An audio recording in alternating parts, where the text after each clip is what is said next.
যে আপনারা বারবার ক্ষমতায় গিয়েছিলেন, আমাদেরকে কি উপহার দিয়েছেন?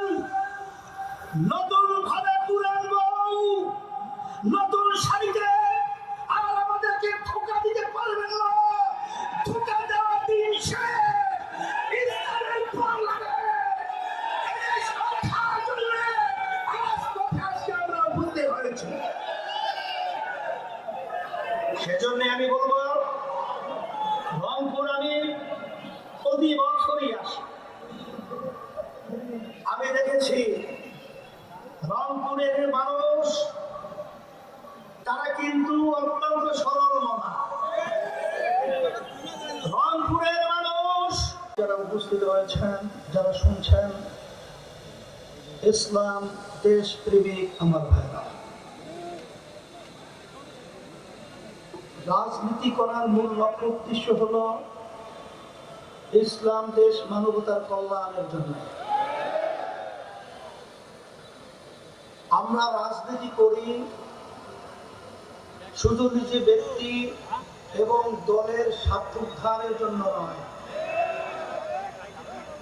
আমরা রাজনীতি করার মূল উদ্দেশ্য হলো আল্লাহর হুকুম পালন করা। 53 বছর স্বাধীনতার পরে আজকে আল্লাহ রাব্বুল আলামিন আমাদেরকে যে সুযোগ দিয়েছেন, এই সুযোগ যদি আমরা কাজে লাগাতে না পারি, ভবিষ্যৎ প্রজন্ম সন্তানগুলো যখন ইতিহাস লিখবে, তখন আমাদেরকে নিয়ে কলঙ্কজনক ইতিহাস রচনা করবে। আজকে রংপুর এখনো সেই আমাদের চোখের সামনে আবু সাঈদের 2 হাত প্রসারিত করে বৈষম্য দূর করার জন্য, জালেমদের হাত থেকে দেশকে রক্ষার জন্য তিনি তার জীবন যে লুটিয়ে দিয়েছিল, রাস্তায় করেছিল, সেই অনুভূতিতে প্রেরণা পেয়েই কিন্তু এক পর্যায়ে আমি চাঁদের ভয় না করে রাস্তার ভিতরে কিন্তু নেমেছিলাম ন্যায়ের পক্ষে, অন্যায় প্রতিবাদে। আলহামদুলিল্লাহ, আল্লাহ রাব্বুল আলামিন আমাদেরকে বিজয় দান করেছেন। আজকে দুঃখ হয়, এতগুলো মায়ের পর সন্তান হারা হলো, এত মানুষ পঙ্গু হলো, চক্ষু হারালো। আমাদের যে মৌলিক দাবিগুলো ছিল, দেশে মৌলিক সংস্কার হবে, খুনিদের, ভূমিদের, টাকা পাচারকারীদের দৃশ্যমান বিচার হবে, এরপরে লেভেল প্লেইং ফিল্ড, জাতীয় নির্বাচনের পরিবেশ তৈরি হবে। কিন্তু আমরা দেখলাম এক শ্রেণীর ক্ষমতালোভীরা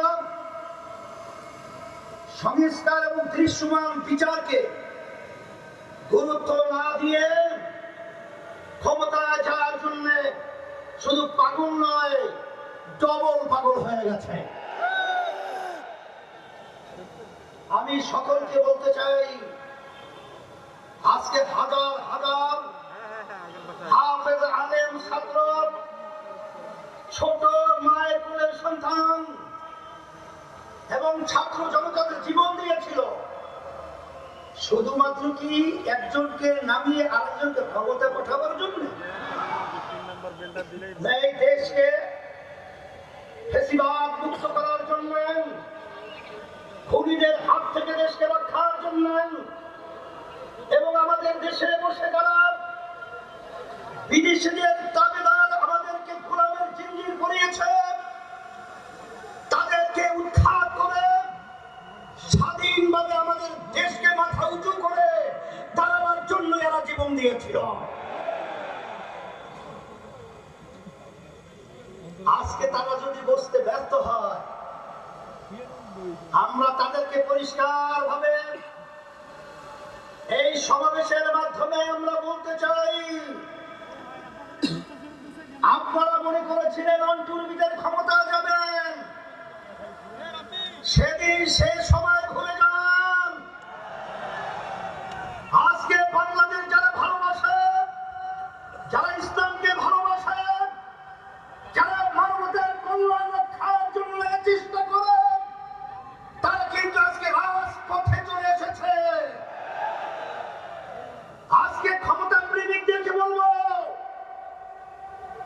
যে আপনারা বারবার ক্ষমতায় গিয়েছিলেন, আমাদেরকে কি উপহার দিয়েছেন? নতুন ভাবে পুরান বউ, নতুন শাড়িতে। আর আমাদেরকে ধোঁকা দিতে পারবেন না। ধোঁকা দেওয়া দিন শেষ। ইসলামিক বাংলাদেশ এদেশ রক্ষার জন্য রাজপথে আজকে আমরা উপস্থিত হয়েছি। সেজন্য আমি বলবো, রংপুর আমি প্রতি বছরই আসি। আমি দেখেছি রংপুরের মানুষ, তারা কিন্তু অত্যন্ত সরল মনা। রংপুরের মানুষ ন্যায়ের পক্ষে, অন্যায়ের বিরুদ্ধে। আজকে রংপুর থেকে আওয়াজ তুলতে হবে। আবু সাইদ যেভাবে হাত প্রসারিত করে আমাদের দেশকে আবার স্বাধীনতার দিকে তিনি পরিবেশ তৈরি করেছিলেন, এই রংপুর থেকেই এই চাঁদাবাজদের এবং ক্ষমতালোভীদেরকে এবং যারা নাকি দেশের থেকে বিদেশে পাচার করে এবং যারা বিদেশের দাবিদারি আমাদের বাস্তবায়ন করতে চায়, ওদেরকে না বলে বাংলার জমি থেকে উদ্ধার করতে হবে। সাথে সাথে আমি সকল পদার্থ সমান জানাবো, আমরা সারা দেশে সফর করার পরে পরিষ্কার আপনাদের সামনে মেসেজ দিচ্ছি, আজকে সারা দেশের মানুষ, আজকে তারা দিন রাত্র সপ্তাহ মাস বছর বলছে কবে নির্বাচনের বাক্স আসবে। আর ৮ দল অর্থাৎ ইসলামের পক্ষে, মানবতার পক্ষে তারা ভোট দিয়ে বাক্স ভরার জন্য অপেক্ষা দিন প্রহার করছে। সেই হিসাবে আমি আপনাদেরকে পরিষ্কার ভাবে বলছি, এদেশ আমার, এদেশে জন্মগ্রহণ করেছি আমি। এদেশকে নিয়ে যারা ছিনিমিনি করতে চায়, এদেশের টাকা যারা বিদেশে পাচার করতে চায়, যারা মায়ের কোন সন্তান হারা করতে চায়, আপনাদেরকে বারবার বলছি, আগের মতো গুন্ডামির মাধ্যমে এবং কারো টাকার দৌলতের মাধ্যমে আজকে জাগ্রত জনতাকে থামানো যাবে না।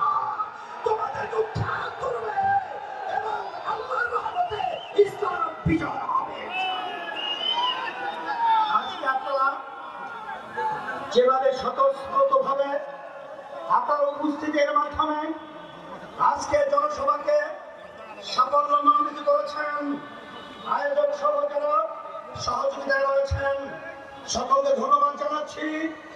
এবং সব সময় একটা কথা মনে রাখতে হবে, আমরা যারা দলীয় নেতৃবৃন্দ রয়েছি, আপনাদের জনগণের খাদেম হিসাবে যেন আমরা কাজ করতে পারি। আল্লাহ যেন আমাদেরকে তৌফিক দান